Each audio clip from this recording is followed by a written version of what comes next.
Bonjour à tous et bienvenue sur cette vidéo où je vais vous parler d'un sujet assez difficile que je n'aborde pas souvent. Il s'agit des relations toxiques avec situation d'emprise. En fait, ça va de pair avec l'hypersensibilité et puisque l'hypersensibilité se développe beaucoup et j'y contribue également, eh bien, en même temps se développent beaucoup de vidéos sur le web et aussi dans les livres sur la relation toxique et le pervers narcissique. Et j'en suis à plus de 100 à 130 vidéos sur ma chaîne YouTube et la plupart ont pour sujet l'hypersensibilité et je ne peux pas me permettre de faire l'impasse sur ce sujet-là. Donc, en fait, c'était suite à la vidéo la dernière fois sur les relations entre deux personnes hypersensibles qui peuvent des fois être un petit peu compliquées, où j'avais évoqué ça et je pense que c'est le bon moment en fait pour en parler. Ça me demande du courage. Je n'ai pas beaucoup dormi parce que j'ai fait défiler le plan de ma vidéo pendant toute la nuit. Mais bon, on ne se refait pas et je pense que voilà, je pense que c'est le moment et que c'est quelque chose que j'ai à faire. Alors bien sûr, sous relation toxique, on entend aussi harcèlement moral, manipulation, manipulateur et pervers narcissique qui sont des termes dont je vais parler dans cette vidéo. Pour vous montrer le lien avec l'hypersensibilité, je vais prendre l'exemple de Christelle Petit-Colin, parce que franchement, depuis le temps que je fais des conférences et des groupes, c'est le livre vraiment en France qui fait que la plupart des gens se découvrent hypersensibles en lisant. Et Christelle Petit-Colin, ce qu'il y a à savoir, c'est qu'en fait, elle n'a pas commencé avec l'hypersensibilité, elle a commencé à faire des livres avec les manipulateurs, donc je présente celui-ci qui est aussi une référence, hein. Donc effectivement, c'est en 2007 tandis que l'autre commence en 2010. Donc, et elle explique, elle-même n'est pas hypersensible, mais elle avait des gens qui venaient chez elle et elle s'est beaucoup intéressée à la personnalité du manipulateur. Mais au bout d'un moment, elle s'est dit que la victime avait aussi un profil qui était souvent similaire et c'est là elle s'est dirigée vers la victime des manipulateurs et elle s'est rendue compte que la plupart étaient des personnes qu'elle appelle suréfficients mentaux.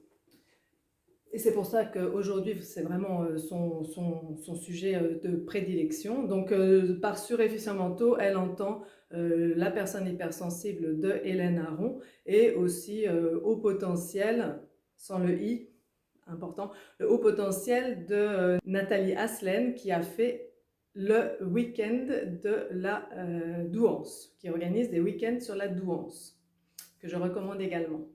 Donc on voit bien qu'il y a forcément un lien, du coup, hein, je pense que c'est une bonne démonstration.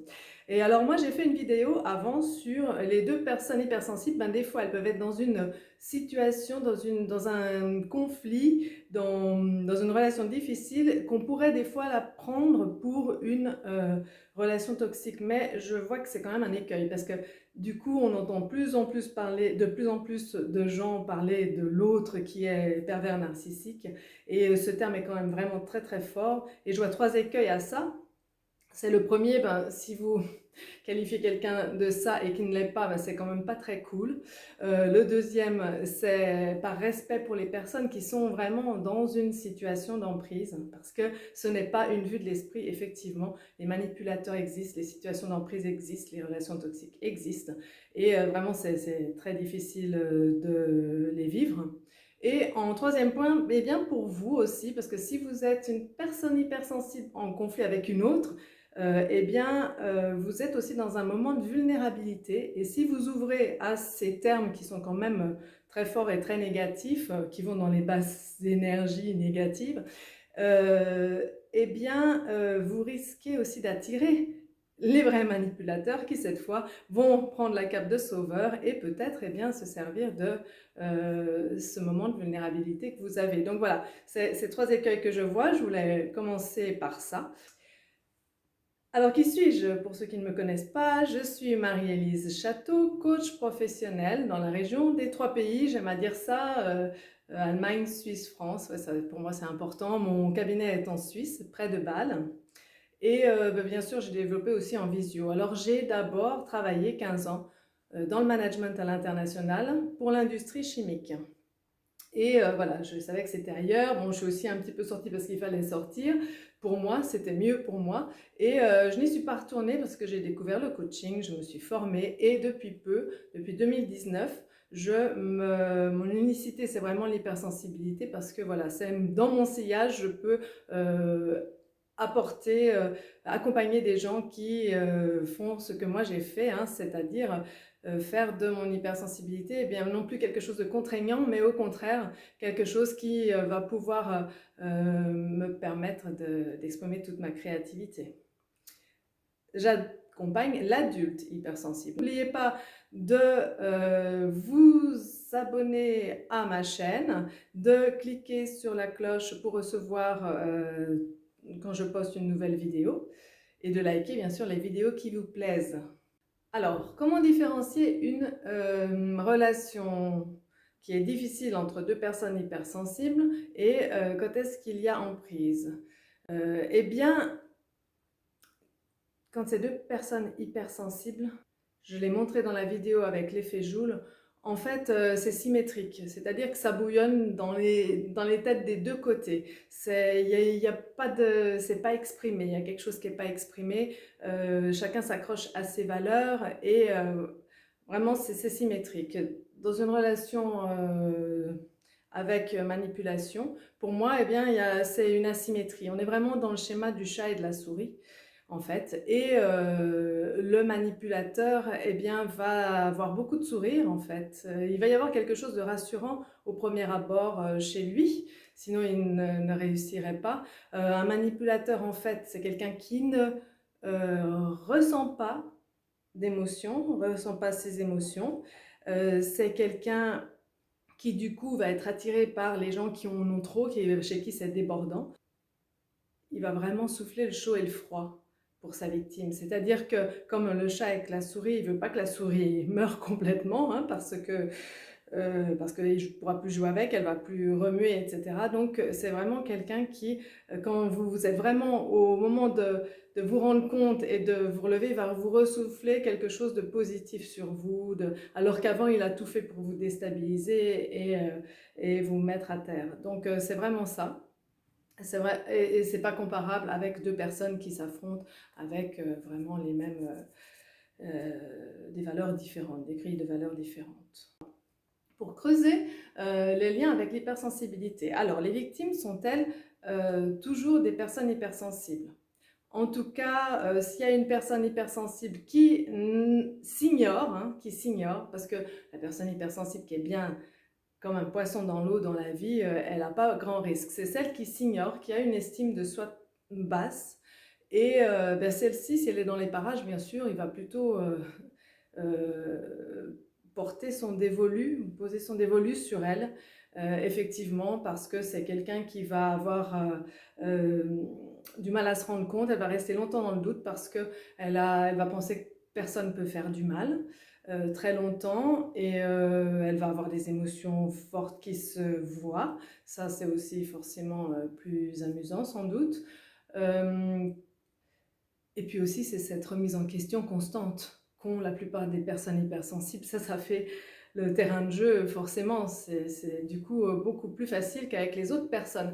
Par contre, je pense que dans certaines situations, comme par exemple s'il y a une question d'argent ou de pouvoir, s'il y a un autre intérêt que le plaisir du manipulateur, et eh bien là, effectivement, il va pouvoir aussi eh bien, porter son dévolu sur quelqu'un qui n'est pas hypersensible.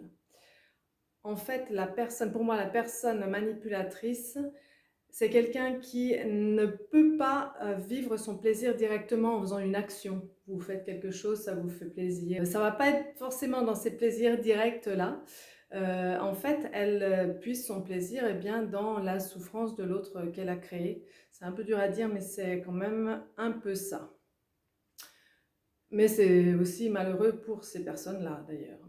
Alors, la personne manipulatrice est-elle forcément non hypersensible? Eh bien, il y a quelque temps, j'avais répondu à quelqu'un qui m'avait posé la question catégoriquement non, c'est pas possible, parce qu'avec les valeurs d'éthique, de respect de la vie, de la nature et de l'humain, c'est pas possible. Je voudrais un petit peu nuancer ça. Je pense que dans certains cas, comme certains hypersensibles peuvent se couper complètement de leurs émotions, comme leur grille de valeur, des fois, elles peuvent avoir certaines influences. Il peut y avoir des rapages qui aillent effectivement du côté du négatif. Et de toute façon, la personne hypersensible porte en elle un paradoxe que j'ai déjà montré plusieurs fois, c'est-à-dire que ces belles valeurs, elle voudrait que tout le monde les partage. Et du coup, quand vous ne partagez pas forcément ces valeurs, des fois, elle peut s'emporter. Elle peut s'emporter et quelque part elle perd de sa tolérance et de sa bienveillance qui aussi sont normalement de ses valeurs. Donc il y a quand même là un terrain où peut-être, et alors si une personne hypersensible devient manipulatrice, là ça peut aller sûrement très très loin.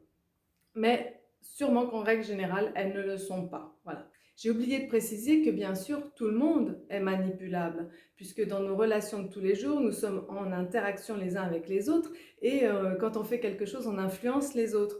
On se laisse influencer par les autres. C'est aussi notre moyen de vivre. Et du coup, où est-ce que commence la manipulation? Des fois, c'est un peu difficile à déceler, mais c'est sûrement où là, vous avez une influence sur une autre personne, mais c'est plus pour son bien, c'est pour son mal. Effectivement, le processus, alors comment ça marche? Dans une relation en prise avec un manipulateur, eh bien, au début, il y a beaucoup de doutes. Vous doutez énormément. Il y a plein de petites choses qui se passent qui sont incohérentes. Il y a quelque chose qui ne va pas. En fait, il y a pas mal de... Il y a des sourires, mais il y a aussi des mensonges. Il y a aussi des choses qui disparaissent, qui réapparaissent, des petits détails de rien du tout, hein, mais qui déstabilisent vraiment. Et c'est le tout cumulé qui devient insupportable parce que c'est comme distiller régulièrement. Donc des petits détails comme ça c'est le début et vous êtes dans le doute, et vous vous dites plein de fois, mais c'est pas possible, comment tu oses penser ça de cette personne? Parce que d'apparence, il a l'air gentil avec tout le monde, il est très sociable, ou elle est très sociable. Donc comment tu... Et on se remet en question, et on se remet en question. Je vais prendre l'image, c'est comme un puzzle, c'est comme un c'est comme un puzzle où vous avez mis toutes les pièces. En fait, toutes les pièces, là, les 1000 pièces sont là, mais le puzzle, il est pas à plat, quoi. Il est tout biscornu, il y a quelque chose qui ne va pas. Et pourtant, quand vous mettez toutes les pièces en place, elles sont toutes là. Donc, il y a vraiment quelque chose qui évolue, et ça dure longtemps, hein, qui évolue au cours du temps, au cours des jours, au cours des semaines. Et là, vous vous affaiblissez. Et il y a un moment, forcément, alors bien sûr, comme j'ai dit, le chat et la souris vous rattrapent, hein. Quand ils voient que vous êtes sur le point de découvrir et d'être sûr, et que le doute commence à s'en aller, à se dissiper, il va vous susurrer quelque chose de gentil à l'oreille. Donc, ça peut durer très très longtemps. Et il y a un moment où vraiment vous allez être sûr, quoi. Il y a un fait, il y a quelque chose qui fait que non, là, c'est plus possible. C'est pas moi qui pense n'importe quoi, c'est pas moi qui ai des idées. Et à ce moment-là, je pense, si vous avez d'autres personnes autour de vous, et notamment des personnes clés, comme dans une famille, un parent, ou dans une entreprise, un chef, ou quelqu'un sur qui vous pouvez compter, que vous savez qui vous aime, vous allez aller vers lui. Mais en fait, c'est inracontable. En fait, c'est inracontable ce qui vous arrive. C'est-à-dire que si vous pouvez pas, si vous dites des petits détails, il va se dire mais tu fais une histoire pour rien. Et si vous racontez tout, ça va durer hyper longtemps et du coup vous allez le perdre et il va vraiment commencer à croire que c'est vous qui n'allez pas bien. Et justement, ça va finir comme ça. Vous allez vous rendre compte que la personne, eh bien, elle a l'autre, elle a le manipulateur à la bonne. En fait, en parallèle à ce qui vous est arrivé, il y a eu un travail pour se faire bien voir de vos personnes clés. Et là, c'est vraiment, ça sape. C'est comme si vous étiez sur une construction qui d'un seul coup, on sape toute la base. Et en fait, c'est comme si on s'écroule, quoi. Mais d'un autre côté, on ne peut plus se retenir et se raccrocher à quoi que ce soit. D'un autre côté, ça peut donner... voilà, c'est comme si vous tombiez dans l'eau et peut-être qu'il y aura quand même un sol dur sur lequel vous allez pouvoir rebondir et utiliser cette énergie parce que là, vous êtes lucide. Là, il y a une hyper lucidité. Là, il n'y a plus de doute. Et du coup, si vous profitez de cette énergie et la transformez, vous pouvez sortir de la relation. Parce que vous allez avoir entendu des phrases qui vont faire un électrochoc. Ça va être des phrases du style, des gens qui sont vos alliés, chez qui vous pouviez vous retourner, ils vont vous dire ça va pas bien là, il faut que tu prennes des médicaments. Hein. Ou ouais, il faut que tu prennes des antidépresseurs. Ou bien il faut que tu ailles voir un psy. Ça, c'est les phrases classiques. Et là, ça casse. Mais si on n'a pas ça, et dans la relation de couple, c'est sans doute difficile d'aller vers quelqu'un, et on va peut-être avoir le courage de dire au manipulateur qu'on voit clair dans son jeu, qu'on comprend maintenant que ça ne peut pas être à chaque fois ces incohérences, maintenant c'est pas possible, et c'est lui qui va vous dire ça. Ah, mais ça va pas bien, mais faut que tu prennes des antidépresseurs, tu vas pas bien. Et là, voilà, là, c'est encore plus dur. Et si vous ne trouvez pas le sol pour profiter de cette énergie donnée par la lucidité pour remonter, c'est possible. Il y a donc, c'est la deuxième étape. Après l'éclair de lucidité, je pense qu'il y a le risque d'enlisement, effectivement. Et quand on en est là, alors ce que je peux donner comme piste, c'est cesser la remise en question à tout prix. Il y a un moment où là, la personne hypersensible, elle a de quoi se responsabiliser. C'est très bien pour le développement personnel en fait. Il faut voir ça aussi comme une opportunité. On peut s'en sortir, on peut toujours partir d'une relation, même si c'est extrêmement difficile. Mais en fait, on peut toujours, que ce soit en couple ou au travail, parce que c'est les endroits où on est un peu enfermé, il est toujours possible de partir. Cesser à tout prix la remise en question, cesser d'espérer que l'autre change, ça fait perdre énormément de temps. Et c'est pas possible dans une relation vraiment avec un pervers narcissique, un manipulateur. Et je conseillerais vraiment de se faire aider par des professionnels de la relation à soi qui sont spécialisés dans ce domaine, parce que là, vous allez vraiment pouvoir faire un bond en développement personnel. Tout seul, c'est sans doute quand même assez difficile. Mais voilà, c'est cette opportunité quelque part que vous avez en sortant de là, d'avoir appris plein de choses sur vous. Et avec l'accompagnement de quelqu'un, vous pourrez plus rapidement restaurer l'estime de vous. Parce que c'est ça qui fait que si vous ne la restaurez pas, vous allez retomber dans la récurrence et en fait, vous allez attirer encore, et c'est ce qui se passe souvent, les manipulateurs sur votre route qui y passeront. Et ça, c'est vraiment dommage, cette récurrence. Pour vraiment sortir de là, il y a sûrement besoin d'un accompagnement. Ces personnes qui sont venues là, sur votre chemin, elles étaient là pour vous montrer une partie de vous, en fait, dont vous n'étiez pas conscient. C'est la fameuse richesse, le côté riche de l'hypersensibilité. Vous n'en étiez pas conscient, mais cette personne-là, elle était venue vraiment... c'était difficile comme apprentissage parce qu'elle a voulu pomper tout ça et peut-être le détruire, c'est vrai, mais vous en sortez et eh bien, vous en sortez grandi et avec une estime de vous qui a l'opportunité vraiment de se restaurer et pour une meilleure vie plus tard. Voilà, merci beaucoup de m'avoir écouté jusque-là. Merci à vous et je vous dis à une prochaine vidéo.